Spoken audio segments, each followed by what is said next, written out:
opportunities for millions of young people. But in Uganda, you can do the same, but we don't have that confidence with us as Ugandans. I'll be like, in Uganda, there is a little money to come into my pockets. I have to get a visa, go to Dubai, but remind back at your mind, have that thing that you're developing China and Dubai, not developing Uganda, because you're going to incur all the abilities you're having to the other country. But if we set in our own countries as Ugandans and develop our own countries, it will be much of benefit to our country as we develop. Another expectation as I have as a person and a Ugandan citizen, it is accountability and responsible leadership. I want to thank the previous panelists, Mercy, Melon, Joviam, and Patrick. They have hinted a lot on accountability, and Patrick was like, where do we benefit from as citizens from the 12th Parliament? Where do we benefit from? Because we do pay taxes and we expect to see results. We as people, we pay taxes and expect to see results. But there is that disease of corruption here and there, and corruption starts with us. It doesn't come from the blue, but it starts with us. Corruption diverts resources meant for hospitals, education, roads, and we ordinary citizens, we are the ones to suffer. Because take for instance, if a parliamentary member is paid 12 billions and in the hospital they are given like only 1 million to get for the medicine, to supply medicine in that hospital. Mind you, there are 100 lives of people in that hospital. Will the 1 billion or million be enough for that hospital to cater for 1,000? No. Of course, with the ordinary citizens, we are the ones suffering and being impacted by that.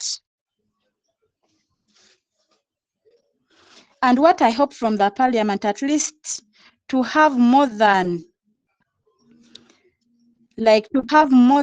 lawmaking institutions and to be watchdogs for each other to ensure public resources serve the public good. Because if you tell me you're in the parliament, you're setting laws and policies to govern the country, but you're not minding about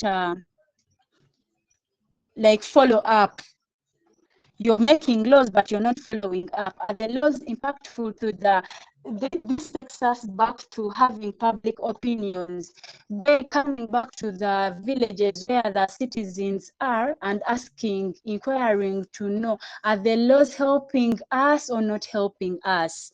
Are we gaining from what the discussions are like, from the discussions from the parliament, or we are not gaining from them? Because Honorable Mercy emphasized that our parliamentary members should always seek for public opinions to see whether the services they are giving to us are of benefit to us, than being lawmakers of institutions. Say it's very shilling lost through corruption in a classroom not built, because if the money given to build classrooms or to develop education sector is eaten, what is remaining for the classes to be established? Nothing. A medicine not bought or a job opportunity lost for a young generation. Of course, nothing is gained. Honorable Jovia hinted something about the concern of education. Yes, we are having the new curriculum, but most of us, because I'm a teacher, most of us, we don't know how that curriculum operates. We might have to ask ourselves whether our education system is preparing young people for today's world or not. employers are increasing the need graduates who can solve problems and innovate and be in creativity. But of course, we are saying the curriculum that we are having is recruiting citizens that are innovative and creative, but are they given opportunity? And what I'm requesting the parliament at least to support reforms that make education active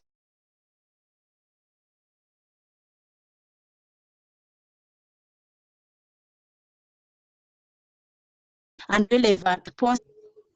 I personally, I expect the 12th Parliament to strengthen healthcare services, at least to access the quality healthcare, not only for the privileged, not only for those with like on a high class, not to depend on where someone lives or how much that person gets or has, because they're saying there is medicine. Okay, I give a credit where it is due. There is medicine, but it's not enough in public hospitals. You may find in public hospitals now they are putting their private wings. For what now if you're to help the community? For what? Because of course, if I'm to get better services, I won't go for the government. I have to go for the private wing because it's providing better services. And I have to pay there some amount of money. It's not for free. Because most cases we see mothers are crying in government hospitals saying that they are not getting maternal health care, and young people seeking mental health support and family needing emergency treatment. Citizens deserve to have healthcare systems that work.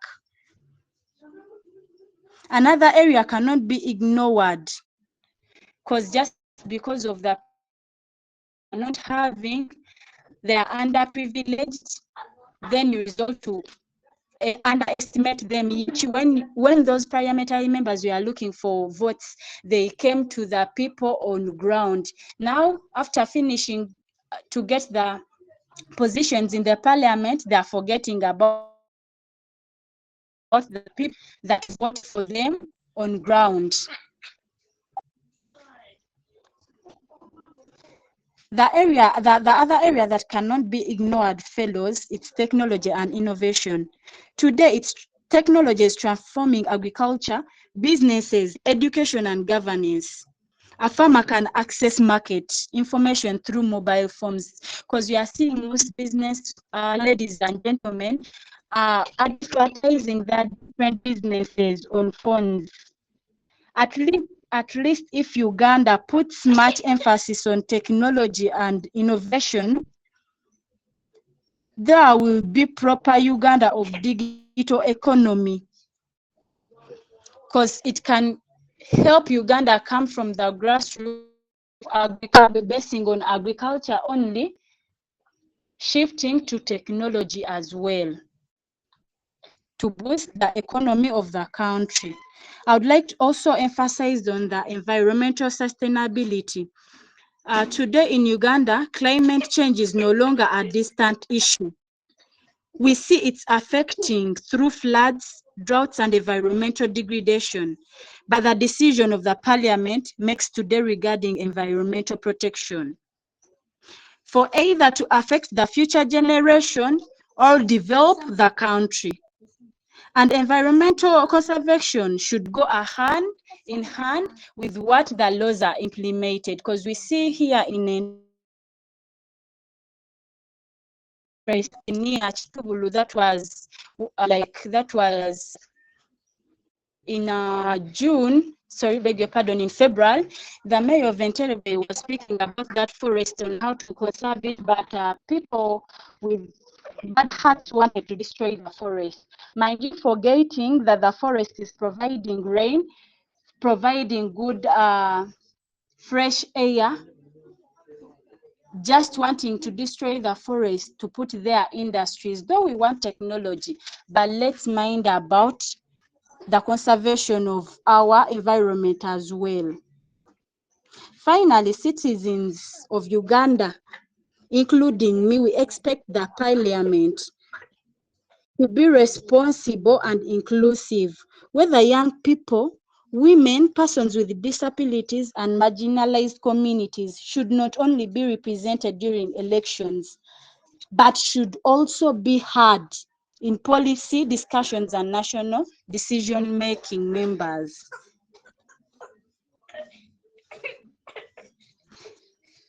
The true measure of this parliament success will not only be the number of laws that are being passed, but whether those laws improve the lives of the ordinary people. Because Honorable Jovia highlighted to us that in the 11th Parliament, more than 150 laws were passed, but how impactful were those laws? Of course, there are many, but did they benefit the people on the grassroots? We appreciate the law that benefited us, but still, being that there are many laws that all the number of the laws that were passed, did they benefit the ordinary people? They didn't. Some did, but most didn't, as Honorable Jovia said. The measure of the parliamentary success will not be at the number of laws passed, but it will be, and it will be shown on how it has improved the lives of the ordinary citizens. The citizens of Uganda are hopeful. Honorable Patrick told us to lower our hopes, but for us who voted, we are hopeful and we are having that high hope that the people we sent to the parliament, they will do for us. Because we know they are capable. Let's not lose hope as people of Uganda, as citizens of Uganda. We are looking for leadership that listens, acts, and delivers results. Thank you so much for listening to me. Thank you so much. Right Honorable Speaker from St. Peter's University, Right Honorable Namlondo Damali. Right about now, as we come to the evening of our discussion, I want to get questions from the audience. I know you have a number of questions. You have noted a number of them. I want to only pick three questions. Kindly, if it's possible, direct to specific panelists. If it's not possible, you can kindly highlight that before you mention the question so that we know it's a general question. Anyone can answer it. Yes, I will start. I will start getting the questions, but you note that everyone who puts up the hand should be the one asking the question. If you are, if you are, if you are pressing the button accidentally, kindly lower the hand right now. Yes. I need three questions. I'll start with Mr. Fizzy. Yes, Mr. Your question, please, sir. In a minute, in half a minute. Thank you very much, Mr. Moderator. My name is Mayanja Faizo, a student at Makerere University pursuing a bachelor's degree in education, history, and geography.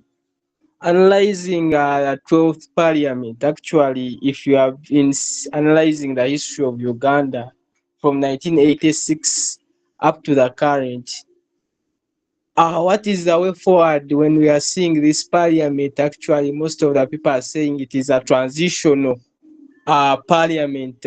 So, what is the role of the members of parliament towards the transition? We believe that Yoweri Kabotati Muhawera Museveni ends his rule actually after these 5 years. So, what is the role of this parliament towards the transition so that we see a new generation of leadership? Thank you. Yes, the transition question. I think the panelists have noted that. I will choose one randomly to answer that later. Let me get another question from Kabombo Sharif.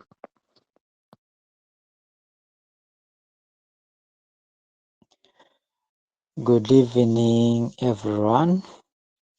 Yeah, thank you for analyzing and discussing the matters. My name is Kabombo Sharif Abdallah, a year 3 student at Ndeje University, pursuing a bachelor's degree in education, history, and economics. As an economist student, my question comes about accountability and transparency. The main reason why the former speaker Anita Among was made to step down, the matters were about corruption. So, as the Director of Parliament, what do you think? Which strategies can it lay out to overcome or to reduce corruption? Because you cannot reduce it now, you cannot overcome it now, but which strategies or ways that can at least reduce the rate of rampant corruption? I beg to submit. Thank you. Thank you so much, Mr. Kabombo Sharif. I think this is the last one. Mr. John, kindly air out your question.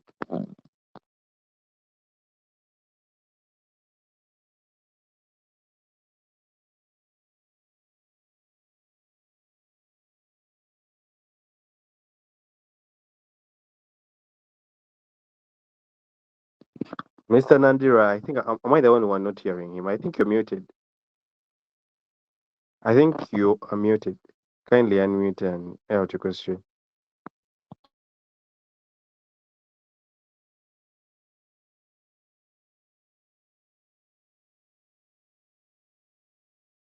My boss, not you. There is Nandira John. Uh, Someone else. Sir. It's Nandira John. It's okay, sir. Nandira John, kindly. Okay, I think he's unable to speak to us. Now we have two questions. I'll give one to Honorable Melon and another one to which other panelist is still on. Let me see. Yes, and another one to Mr. Carlos. Yes. The first question was asking about the transition question. So, Mr. Melon, kindly answer that question. What role does the parliament or the 12th parliament have to do with the transition question? Do we see transition anyway? Because we might be insinuating conspiracy theories. Thank you so much, moderator, for that.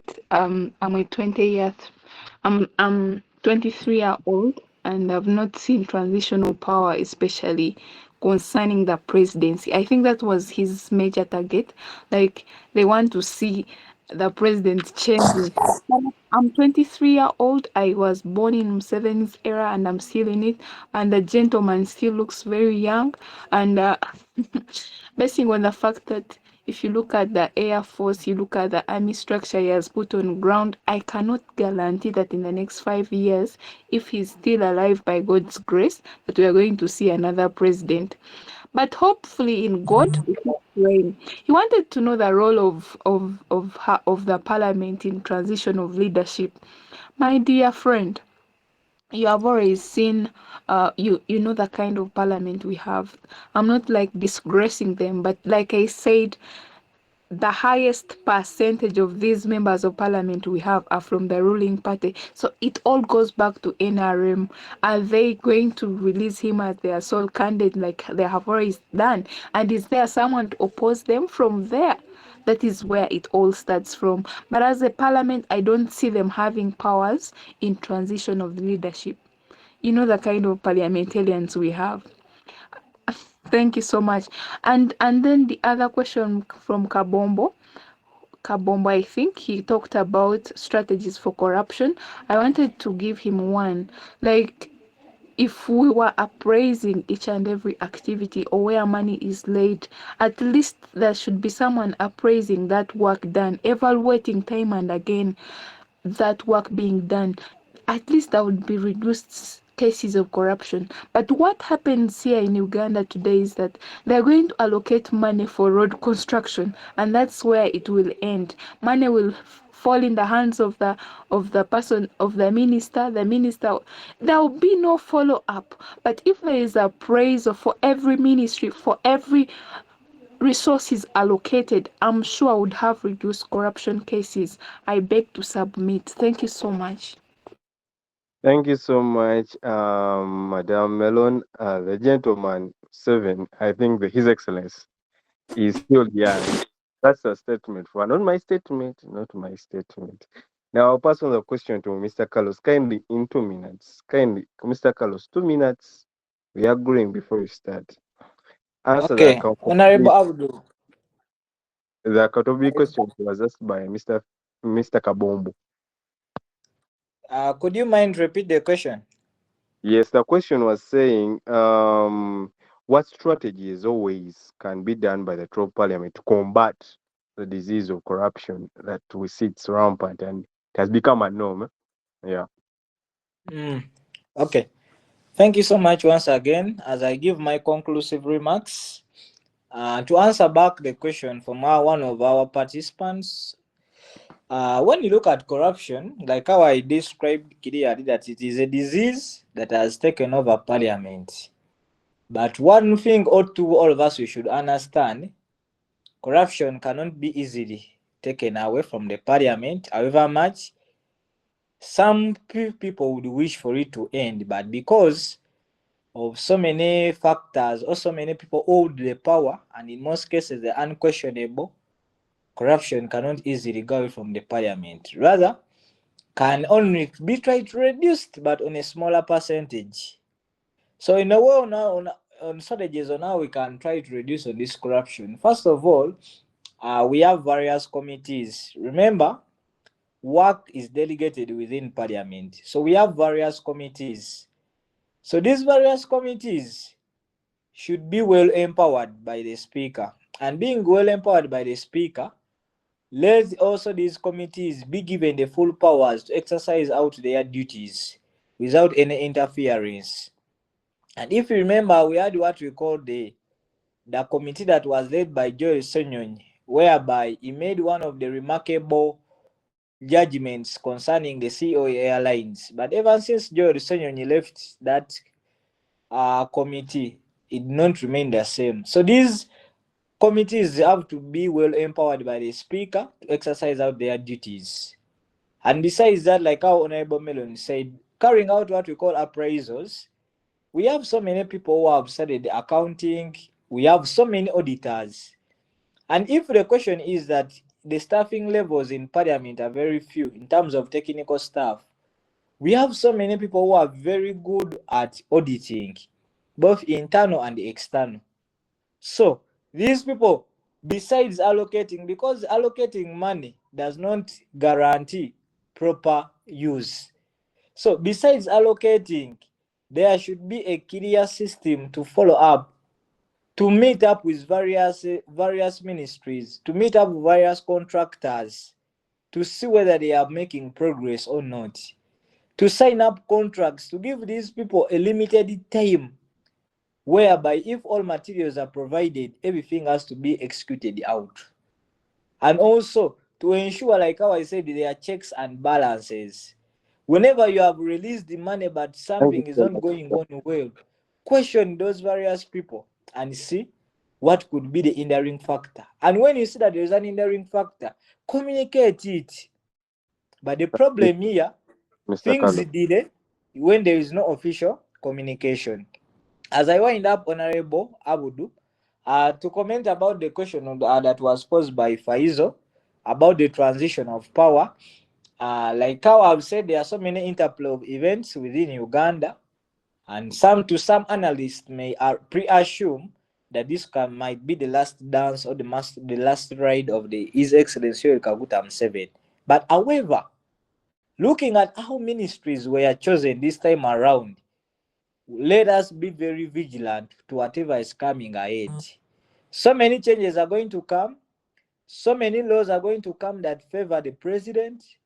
For instance, there was a law that was in a pipeline whereby the last election might have marked the end of civic engagement by the people of Republic of Uganda, Thank you. whereby it is in pipeline that the next election would be determined by name of member of parliaments. But however, like how I said, because of the idea that the parliament is dominated by monetary factor, Mr. it is Carlos. most likely that our MPs will do a lot that is not adding up to a common man. I beg to submit. Thank you so much. Thank you so much. Thank you so much. I want to thank those conclusive remarks or answers to the questions.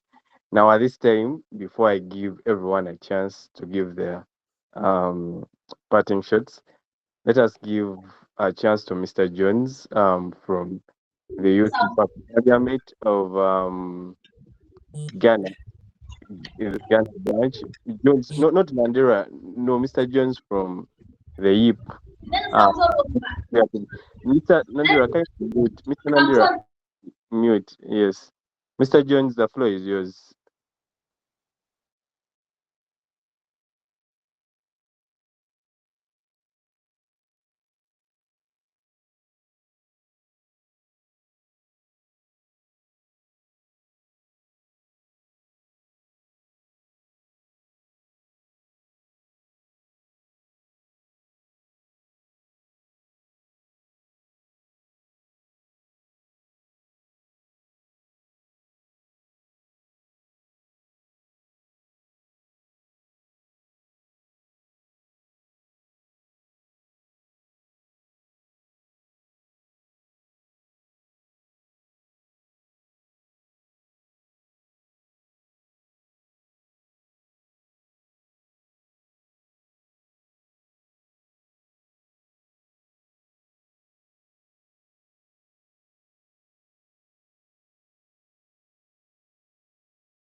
Thank you so much, my boss, for that elaborate submission. Now I'll have our closing remarks. I'll start with Madame Jovia. Kindly give us your closing remarks.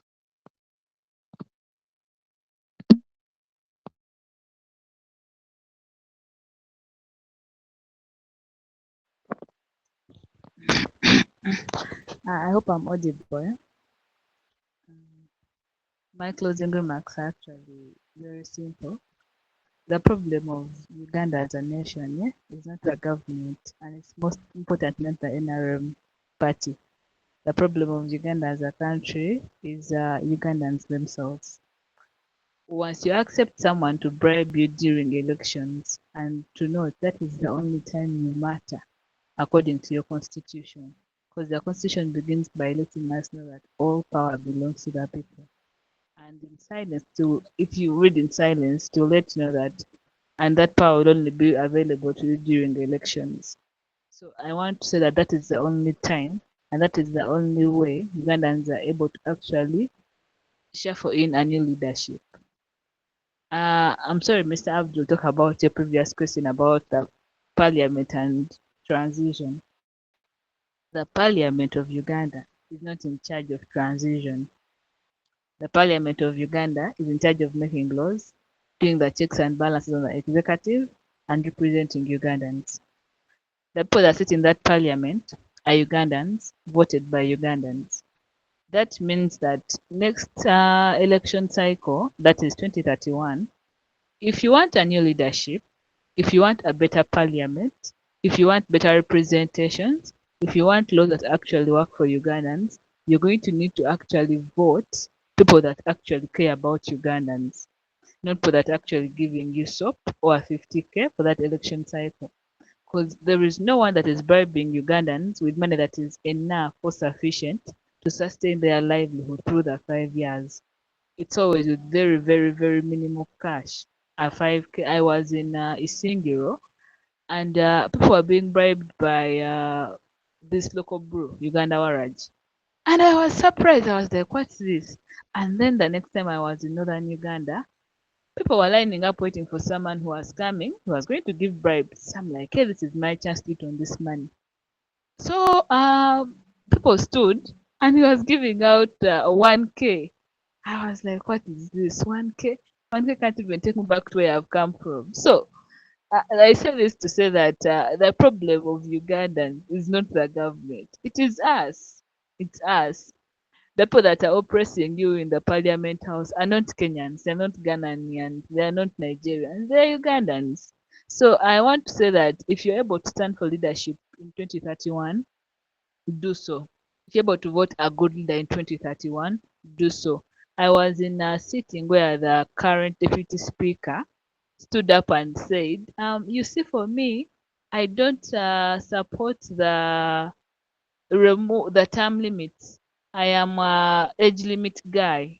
No, he said he's not against age limit. He's against term limits, which had me thinking that you, a deputy speaker, you find it normal to say such a statement. And by the way, a very important ceremony. It had me thinking that why do we have people that are sitting in that parliament passing laws, and then they come out and tell us that, you know what, I wasn't in support of that law, but I'm support of this law that is actually also affiliated with that law. But you see me, I'm different. Like, seriously. So as you vote in 2031, kindly vote someone that is going to represent your interests, someone that is going to work for you, that is going to pass laws that are actually going to work for you and your family. Don't take that bribe, because the problem of this country is corruption to the core.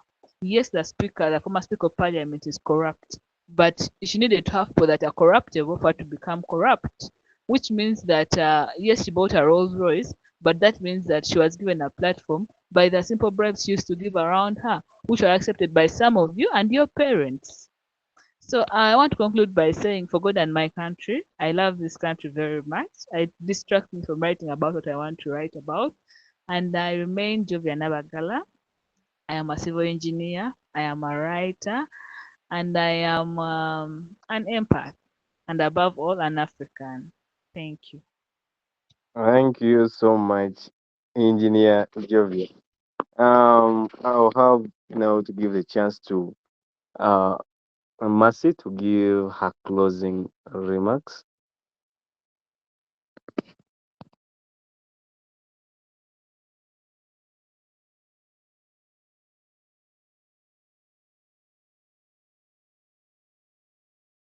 Thank you very much for the opportunity.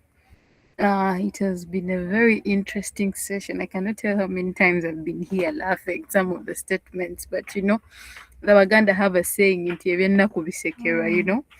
So you end up bursting out to laugh, but not because whatsoever is being said is making you happy, but you actually imagine and you ask yourself, how did we get here? I just said, how did we get here with the people that know what we want? But as we were starting in one of my submissions, I said, because the whole topic was about our expectations.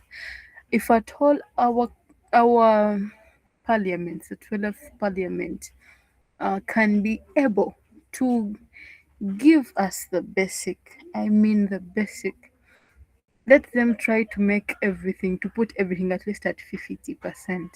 There's something, I think it was it Honorable Joey? I don't remember.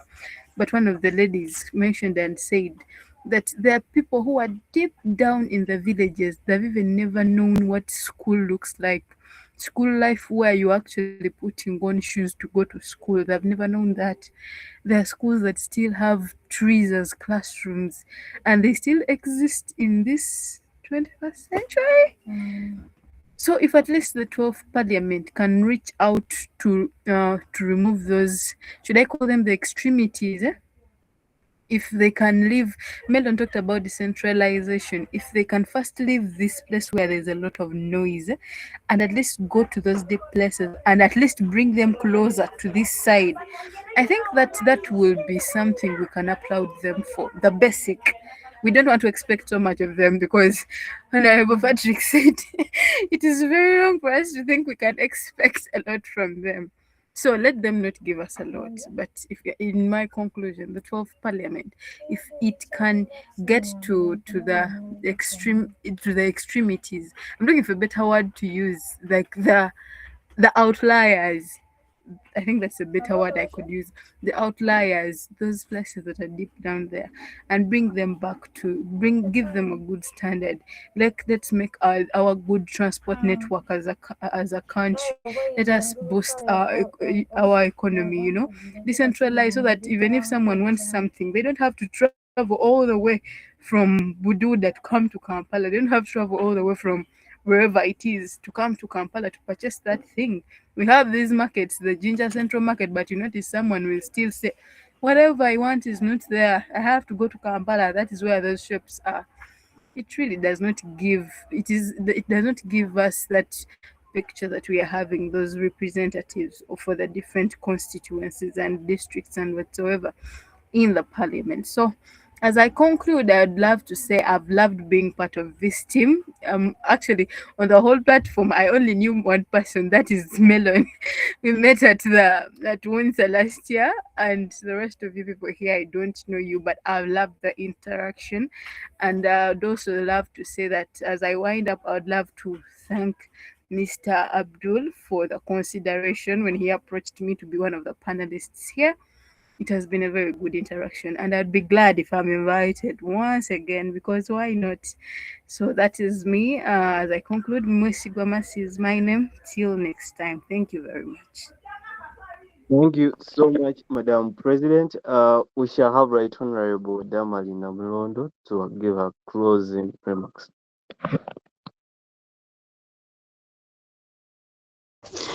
Thank you so much, Mr. Abdul, for the opportunity given to me once again.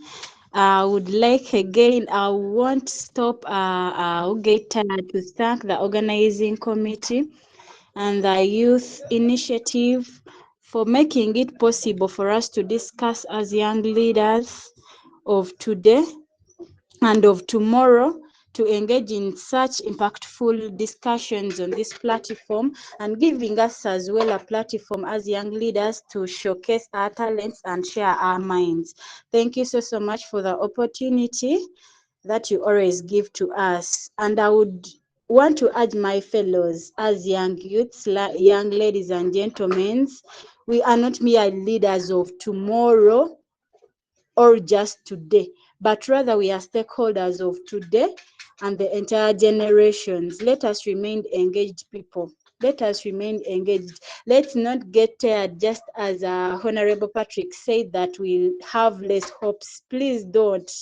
Let's stay having that hope that the Uganda we want, it will come to pass through our initiative, through our engagement, and through our commitment. Have that trust in you that God will make it soon possible as soon as you engage yourself, because if you get tired right now, who will make it up for you? No one will make it up for you. As Honorable Jovia as well said, if you want 2031 to look as you want it, stay engaged for a better Uganda and to shape a Uganda that we desire to see. May the 12th Parliament be remembered not for promises made, but for promises fulfilled for the ordinary people of Uganda. For God and my country, I remained Namlondo Damali, Speaker St. Peter's University, and a proud Ugandan and a patriot. Thank you so much. Thank you so much, Madam Right Honorable Speaker. May the 12th Parliament be remembered not for the promises made, but those delivered. I want to give the opportunity to Madam Melon, kindly give your closing remarks. Thank you so much for the opportunity once again granted to me. Ladies and gentlemen, we all know that power tests character. And like Jovia said, you cannot develop people. People must develop themselves. And it's us Ugandans. We need to develop ourselves other than looking out for the parliament. It needs to start with us. So as I conclude, ladies and gentlemen, it's been an honor, it's been a pleasure, especially connecting with you all. I don't take this moment for granted. I don't take this kind of sharing for granted. And I pray that time and again we get to interact. And may our interaction also bear fruits, not just stopping here, but may we begin to see results as well.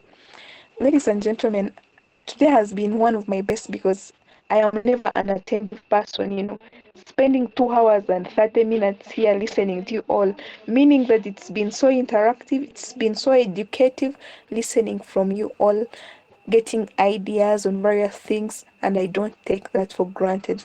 I remain Komjisha Melon, a student leader at Gulu College of Health Sciences and a student of public health dentistry who is yet to become unemployed in the next month.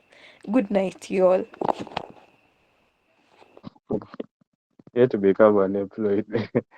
Thank you so much, Madam Melon. Prime Minister, Right Honorable Callas, the stage is yours. Kindly give us your closing remarks. All right. Thank you once again.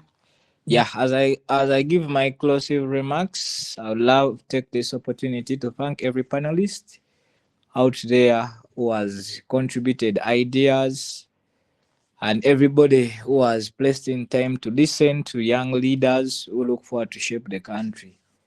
But like how I usually say, all whatever we say, let us not stop discussions on just on ourselves, but let us always try to extend with our circles, our friends, to try to change them, their perception and their perspective towards on how they look at leadership and to show them the hope. So to add on what Namlon has said, my dear sister, you're a patriot, and having hope is good. But like how I said, even how one of the most veteran politicians says, Honorable Semujunganda, with the three factors I told you about of unprofessionalism, of lack of effective representation, and too much corruption, do not have the hope that these people will deliver if they have not worked on themselves. But as a patriot, it is always good to believe. But only our prayer should be, let them change. If that has been the trend, let the 12th Parliament come up with a new trend that will be highly rememberable and vital in terms of shaping the leadership of Uganda. But if that is not worked upon, we shall be in the same circle or the same matrix. That's what I try to mean. But not overall that you should not be with hope. Hope should be there, but if people are willing to change. But like how not everybody is ready to accept change. I think I've answered back, Honorable Namlondo Damali. Yeah, I pray wherever within our engagements, we continue to spread the message, and also want to thank Honorable Mayanja Abudul. He approached me, and I think I've come and I've presented myself. Lastly, like how I usually say, every opportunity that comes your way, you have to utilize. You can follow me up on my TikTok, on my social handles. On TikTok, I use Senior Caros for more engagements, and I do tutorship for those who have their fellow colleagues who are in A level. I do help in tutorship. I also engage in a number of leadership sessions discussing about policies, etc. Thank you so much. We meet on any other theme that will be communicated by our moderator or host. Have a good night. Thank you so much, Right Honorable Carlos. Before I give my parting shots, I want you to join me wish one of our panelists a happy birthday in advance because it's not yet 12. Yes, Jovia, happy birthday in advance. So now I want to thank everyone who has joined us today evening. You really are making your commitment to building the nation. A poem I read in my Form 3, Form 4 that still echoes in my mind at the conclusions where the author said, we all build the nation in different ways. Now, if we are able to speak, let us speak. If we are able to remove the challenges, let us remove the challenges. But silence is betraying our sole cause as citizens of this nation. Now, with those few words, I want to thank you very much for being part of this. The Youth Impact Parliament is well delighted and it will continue to provide platform to raise your voices. A good night to you all.